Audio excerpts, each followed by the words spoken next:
ചെറുപ്പത്തിൽ പള്ളി ദർസിൽ കിതാബ് ഓതാൻ പോയപ്പോൾ എൻ്റെ തലക്ക് വഹാബിസം കുടുങ്ങി പറ്റി. മാവൂരിനടുത്ത കുറ്റിക്കടവ് പള്ളി ദർസിൽ മഹാനായ ഉസ്താദ് ഷേഖുന അബ്ദുള്ളക്കുട്ടി മുസ്ലിയാർ നവ്വറല്ലാഹു മർക്കദ, ആ മഹാന്റെ ദർസിലാണ് ഞാൻ ആദ്യം ഓതാൻ പോയത്. ആ ശിഷ്യത്വം എനിക്ക് വളരെ ഫലം ചെയ്യും. ആ മഹാന്റെ പ്രാർത്ഥന കൊണ്ടാകും എനിക്ക് തിരിച്ചു വരാൻ ഭാഗ്യം ലഭിച്ചത് എന്നുകൂടി ഞാൻ വിശ്വസിക്കും.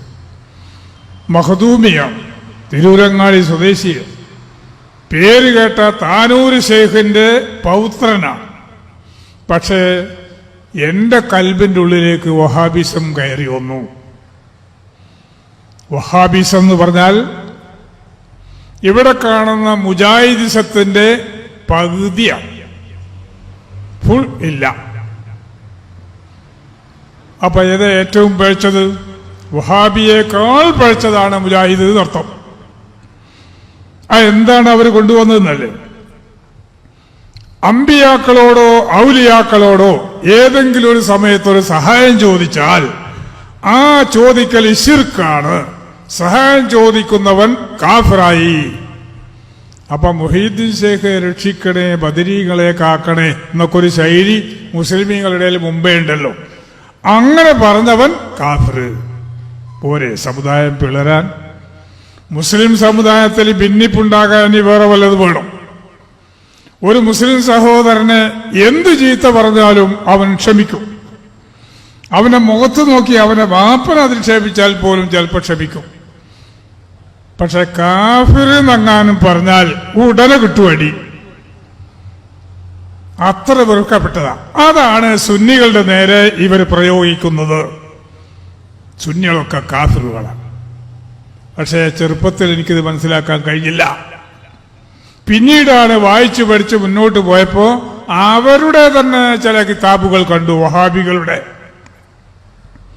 അതിലൊരു സ്ഥലത്ത് സുന്നികളെ ഉദ്ദേശിച്ച് പറയാണ്, അമ്മാമൻകാല ലാ ഇലാഹ ഇല്ലല്ലാഹു മുഹമ്മദുർ റസൂലുള്ളാഹ്, വല്ലവനും ലാ ഇലാഹ ഇല്ലല്ലാഹ് മുഹമ്മദ് റസൂലുള്ളാഹ് എന്ന് ചൊല്ലിയാൽ അവൻ മുസ്ലിം ആയിക്കൊള്ളണം എന്നില്ല. ഫഹുവ അലാ ശിർക്കിഹി, അവൻ അവന്റെ ശിർക്ക് വിശ്വാസത്തിൽ തന്നെയാണ്. കാരണം യദ്ഉൽ മൗത, മരിച്ചുപോയ ഔലിയാക്കളെ അവൻ വിളിച്ച് പ്രാർത്ഥിക്കുന്നു. എന്തിന്? ലിഖളാഇൽ ഹാജാതി, ആവശ്യങ്ങൾ നിറവേറ്റി കിട്ടുവാൻ. വതഫ്രീജിൽ ഖുർബാതി, വിഷമങ്ങൾ നീക്കി കിട്ടുവാൻ. ഇങ്ങനെ വിളിക്കുന്ന ഇവൻ ഫഹുവ കാഫിറുൻ മുശ്രികുൻ ഹലാലുദ്ദമി വൽമാലി, ഹലാലുദ്ദമി, ഇവൻ കാഫിറുമാണ്, മുശ്രിക്കുമാണ്.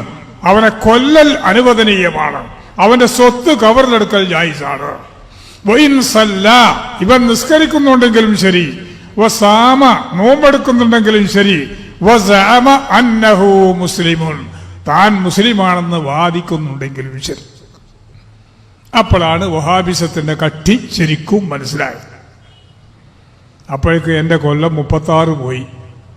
15-ാം വയസ്സിൽ വഹാബിയും 51-ാം വയസ്സിലാണ് തിരിച്ചു വരാൻ കഴിഞ്ഞത്. തിരിച്ചു വന്നിട്ട് 25, എല്ലാം കൂടി വയസ്സൊരു 76 കഴിഞ്ഞു. ഏതായാലും ആ തെറ്റിയ കാലത്തെ ജീവിത ദിവസം ഒരു നിലക്ക് ഗുണകരമാണ്. എന്താ, അതിൻ്റെ ഉള്ളറകളൊക്കെ വേണ്ട പോലെ കണ്ടറിയാനും അവരുടെ മനോഭാവം മനസ്സിലാക്കാനും സാധിച്ചു. പിന്നെ ഒരാശ്വാസം എനിക്കുള്ളത് റസൂലുള്ളാഹി സ്വല്ലല്ലാഹു അലൈഹി വസല്ലം പറഞ്ഞു, അത്തായിബു മിനൽ ദംബി കമല്ലാ ദംബ ലഹ്, ഒരു തെറ്റിൽ നിന്നൊരാൾ തൗബ ചെയ്ത് മടങ്ങിയാൽ ആ തെറ്റ് ചെയ്യാത്തവനെ പോലെയാണ്. അൽഹംദുലില്ലാഹ്, അതെന്റെ കഥ. അപ്പോൾ നിങ്ങൾ ചിന്തിച്ചു നോക്കണം, ഈ വഹാബിസം മുഹമ്മദ് ബിൻ അബ്ദുൽ വഹാബ് നജ്ദിയാണ് അതിന്റെ സ്ഥാപകൻ. അയാൾ ഇതുപോലെ പണ്ട് സുന്നി ഉസ്താദന്മാരുടെ അടുക്കൽ ഓതിപ്പടിച്ച ആളാണ്. കുറെ കഴിഞ്ഞപ്പോഴാണ് ഈ പുതിയ ബുദ്ധി വന്നത് അയാൾക്ക്, വഹാബിസത്തിന്റെ. അങ്ങനെ അയാൾ ഒരു പാർട്ടി ഉണ്ടാക്കി, സുന്നികളെ കാഫിറാക്കി. എന്ന് മാത്രമല്ല ആയുധമെടുത്ത് സുന്നികളെ ആക്രമിക്കാനും കൊല്ലാനും. അപ്പൊ സുന്നികൾ വെറുതെ ഇരിക്കുമോ?